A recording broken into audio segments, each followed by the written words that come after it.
Genesis chapter 1. The creation of the world. In the beginning God created heaven and earth. Now the earth was a formless void. There was darkness over the deep, with a divine wind sweeping over the waters.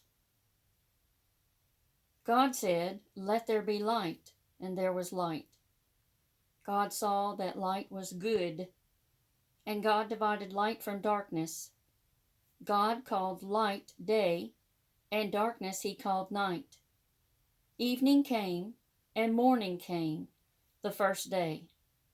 God said, "Let there be a vault through the middle of the waters to divide the waters in two." And so it was.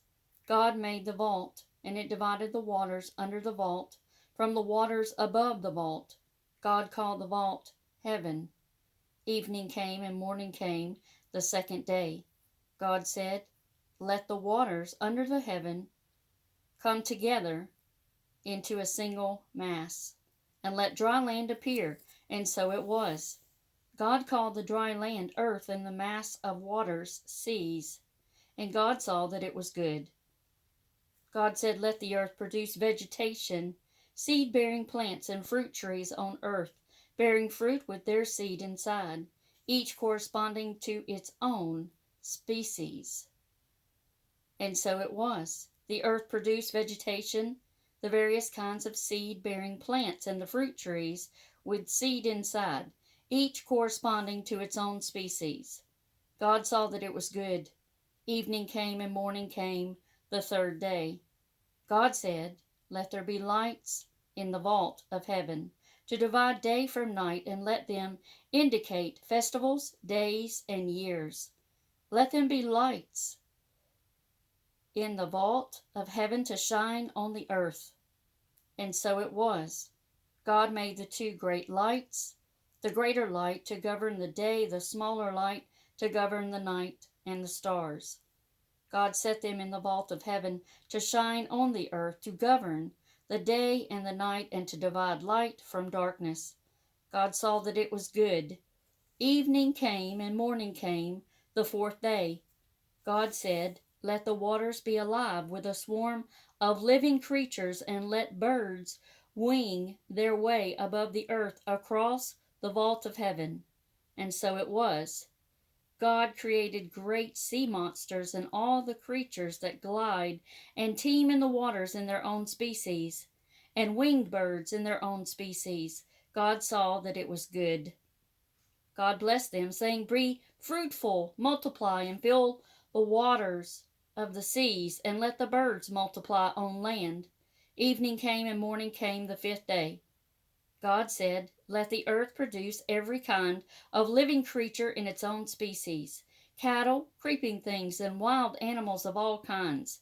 And so it was. God made wild animals in their own species, and cattle in theirs, and every creature that crawls along the earth in its own species.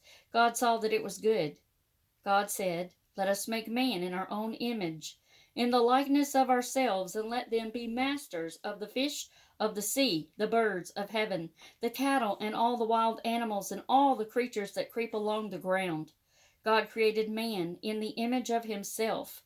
In the image of God he created him, male and female he created them.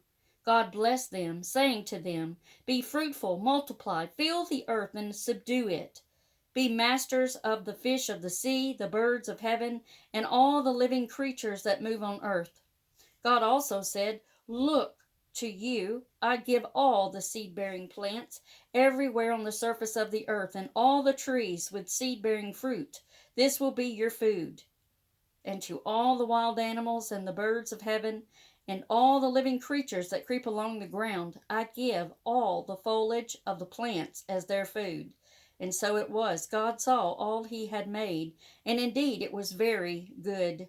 Evening came, and morning came, the sixth day. Genesis chapter 2. Thus heaven and earth were completed with all their array. On the seventh day, God had completed the work he had been doing. He rested on the seventh day after all the work he had been doing. God blessed the seventh day and made it holy, because on that day he rested after all his work of creating. Such was the story of heaven and earth as they were created. At the time when Yahweh God made earth and heaven, there was as yet no wild bush on the earth, nor had any wild plant yet sprung up.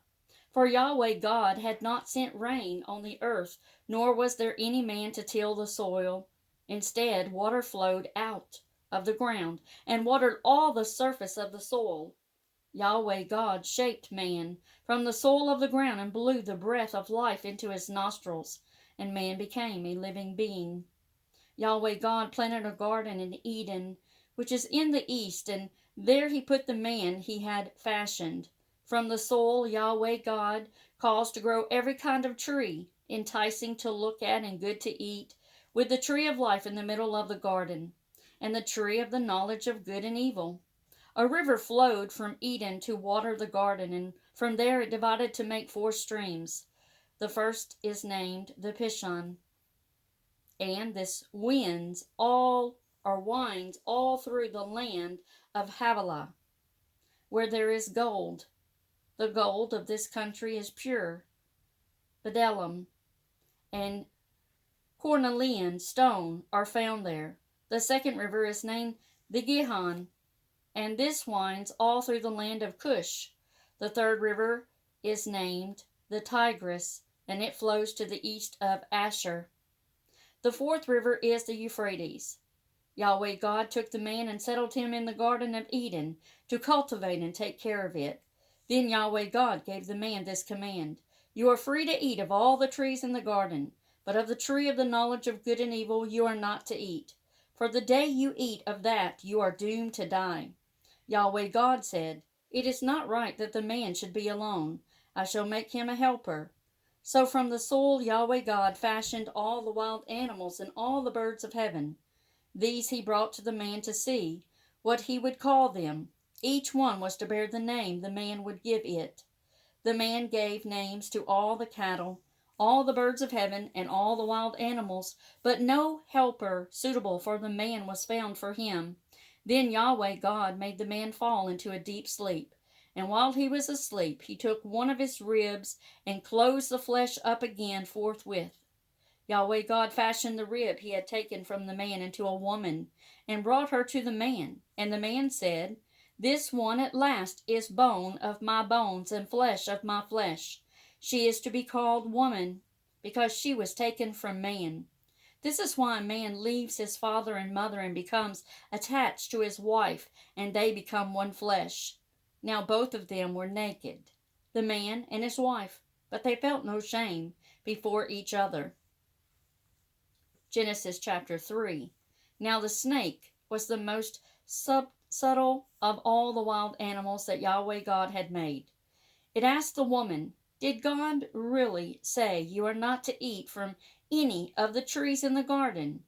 The woman answered the snake, We may eat the fruit of the trees in the garden, but of the fruit of the tree in the middle of the garden, God said, You must not eat it nor touch it, under pain of death.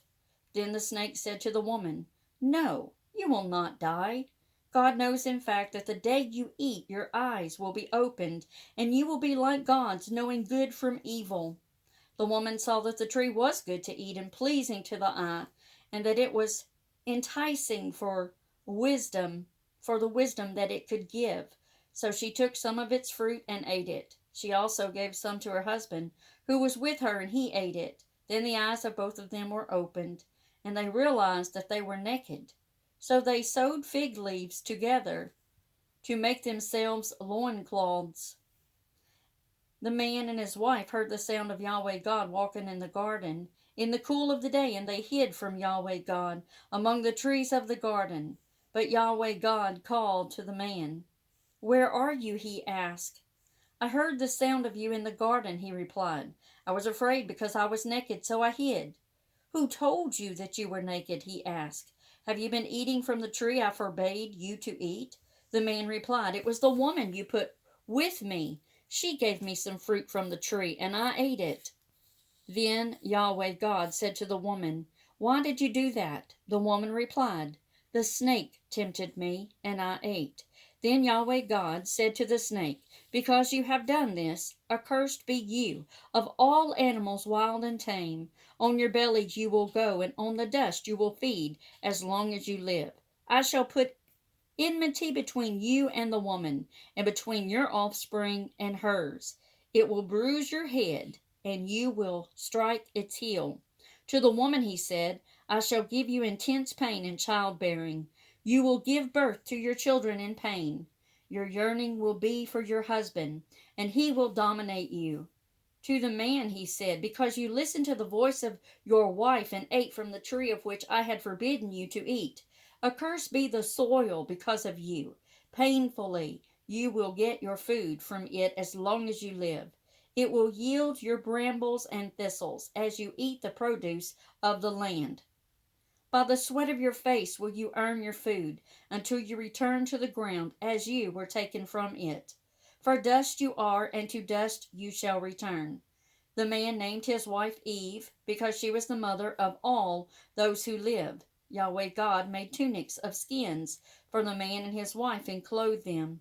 Then Yahweh God said, now that the man has become like one of us, in knowing good from evil, he must not be allowed to reach out his hand and pick from the tree of life too, and eat and live forever. So Yahweh God expelled him from the Garden of Eden to till the soil from which he had been taken. He banished the man, and in front of the Garden of Eden he posted the great winged creatures and the fiery flashing sword to guard the way to the tree of life.